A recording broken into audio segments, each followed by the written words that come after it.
15% des élèves qui entrent en 6e ne savent pas lire. Encore faut-il savoir ce que veut dire ne pas savoir lire ou ce que veut dire savoir lire. 4 enfants sur 10 arrivent au collège avec de graves difficultés scolaires. Et un troisième chiffre, 150 000 jeunes sortent chaque année du système scolaire sans qualification. Alors, c'est vrai que ces dernières années, il est assez coutumier de voir dans les médias, de voir dans la presse, magazines, des articles, des dossiers qui tous parlent de la faillite du système scolaire français. Est-ce que vous faites ce diagnostic d'une faillite ou d'un échec du système scolaire? Stella Baruch. Pardon de ramener les choses à mon premier livre. Il s'appelait Échec et maths. Et il va bientôt avoir 40 ans, ce qui n'est pas rien. Les échecs que je rencontrais à l'époque, ce que je peux dire, c'est que ce sont les mêmes aujourd'hui. C'est-à-dire pour les mêmes raisons. C'est-à-dire pour une numération qui n'est pas en place, pour un sens, pour une écriture décimale qui n'a pas de sens, pour des racines carrées qu'on ne comprend pas, et pour toute cette verticalité qui fait qu'effectivement, on pouvait arriver en terminale et produire ce que j'appelle un César d'erreurs, c'est-à-dire une telle compression d'erreurs avec tout le programme de l'école primaire, du collège réuni, qui montrait que, effectivement, les mathématiques étaient largement en péril. Or, à l'époque, quand je le disais, on me demandait de voir tout ce qu'on faisait pour susciter la curiosité. Enfin, il y a eu des quantités de plans pour essayer de ne pas parler de l'échec. Et en particulier, une chose à laquelle je tiens beaucoup, c'était cet élève en difficulté qui a été pendant des années l'arbre qui cachait la forêt. Maintenant, la forêt est visible. Voilà, c'est tout. C'est-à-dire qu'on en parle. Il y a ces fameuses évaluations PISA qui ont au moins ce mérite-là, au moins, parce que pour le reste, il y aurait beaucoup à dire, mais qui ont donc au moins ce mérite-là, c'est de mettre, comme vous venez de le dire, dans le grand public, dans la presse, etc., des résultats qui sont en effet désastreux. Mais ça n'a pas changé. Depuis 40 ans, ce sont les mêmes.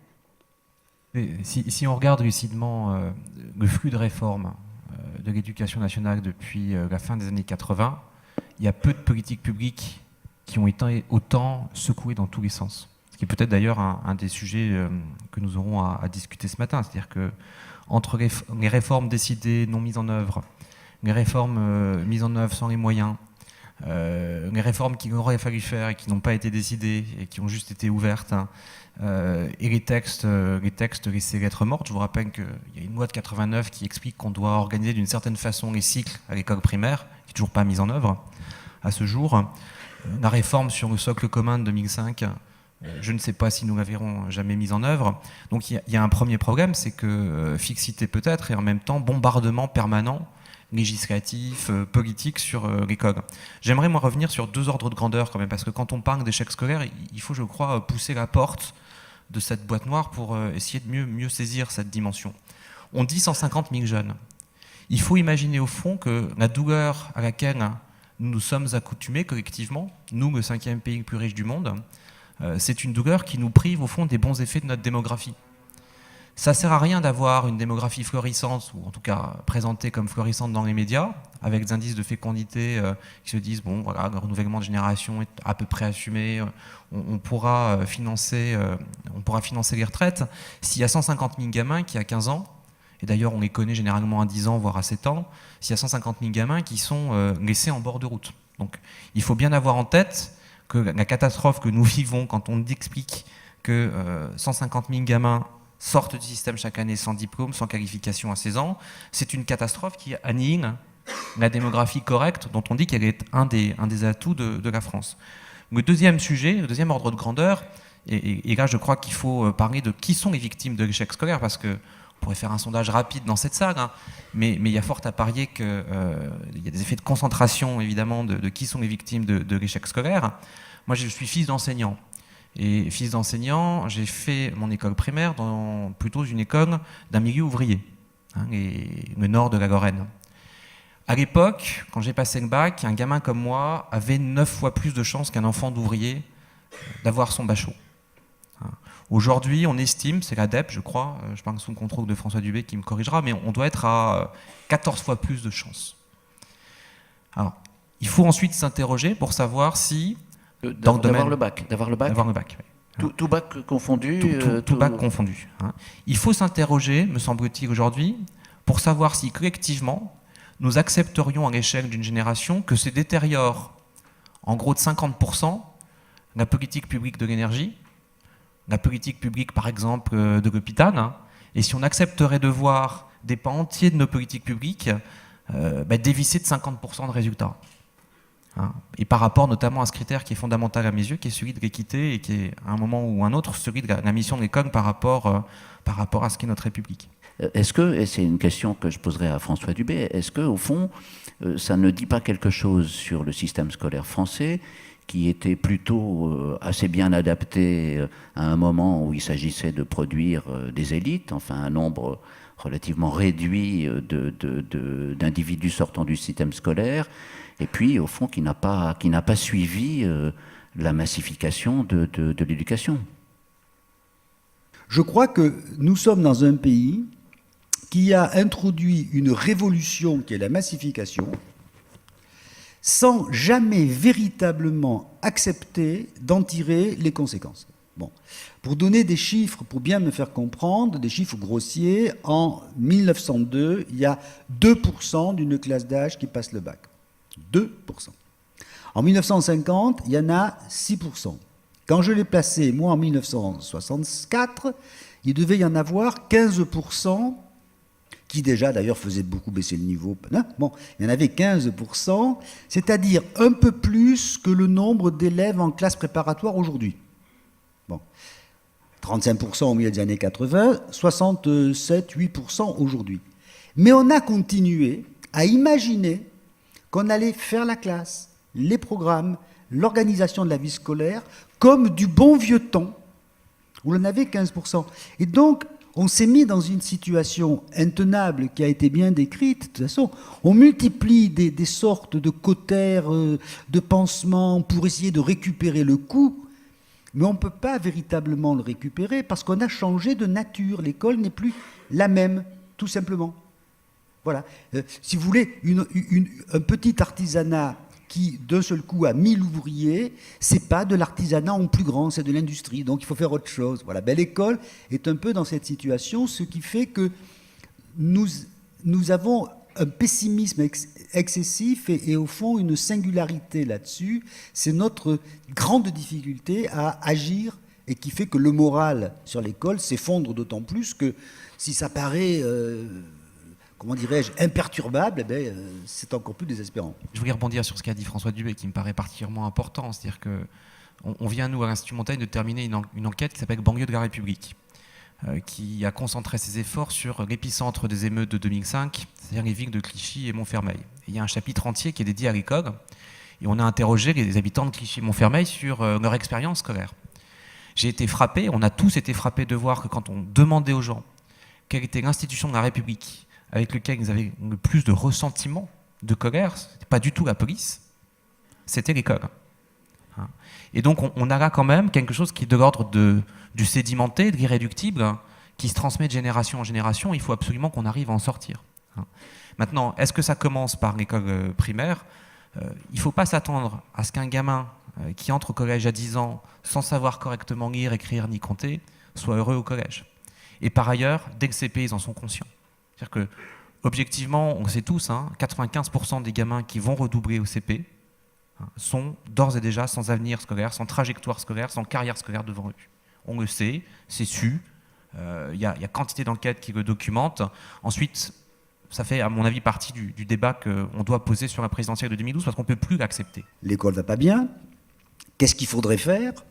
Et la question que vous posez, qui va très vite en affaire, c'est C'est comment s'y prendre. Alors vous avez une réponse assez radicale qui consiste à dire supprimons les profs tels qu'ils sont.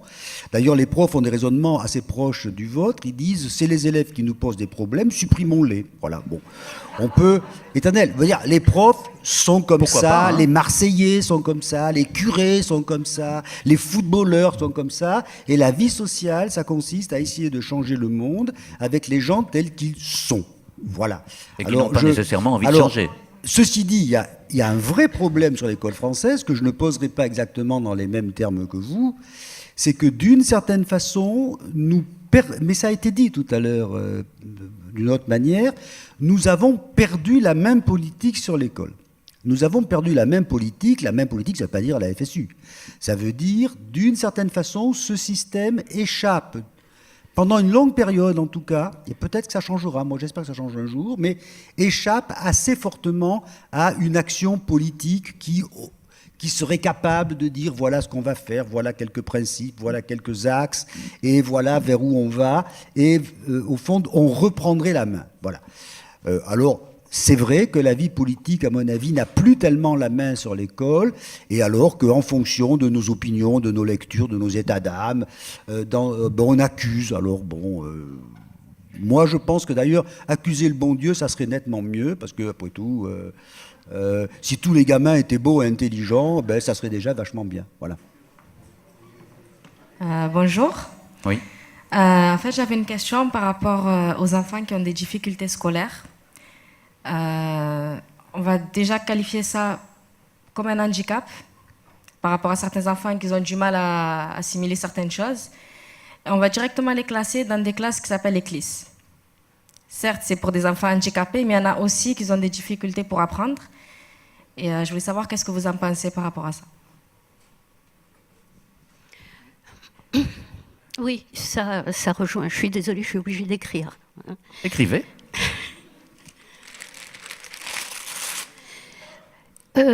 Je disais tout à l'heure l'enfant en difficulté. Si on voulait bien renoncer à l'enfant en difficulté, si on se donnait les moyens que dans une classe, l'enseignant, le professeur des écoles ait le temps de s'interroger sur les réponses des enfants en considérant qu'aucune de ces réponses n'est ni stupide ni absurde, qu'elles ont toutes un sens et que si elles ne sont pas conformes à ce qu'on attend, elles sont des questions.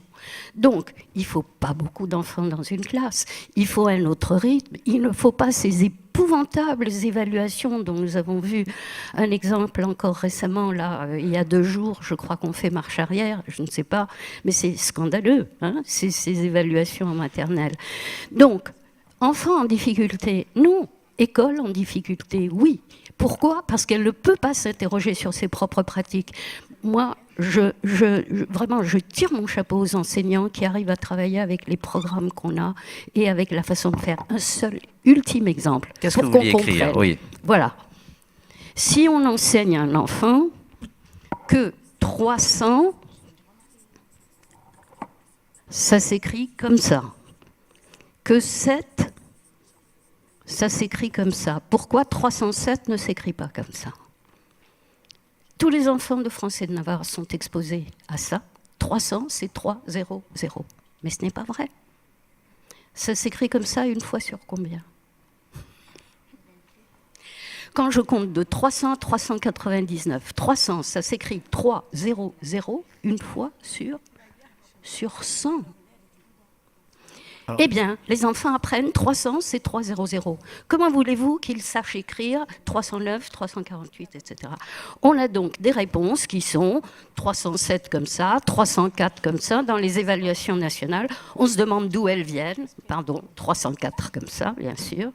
Eh bien, elles viennent tout simplement de ce qu'on a appris à l'enfant et dont il est obligé de faire le deuil après. Mais comment serait-ce possible ? Donc, il n'y a pas d'enfant en difficulté, il y a un système d'enseignement qui est en difficulté. Il faut que les enfants puissent s'expliquer sur les raisons d'être de leurs réponses. Voilà. Eh bien, pour moi, il n'y a pas d'erreur en CP, il n'y a pas d'erreur en CE1. Il y a des enfants qui répondent, et en général avec ce qu'ils savent.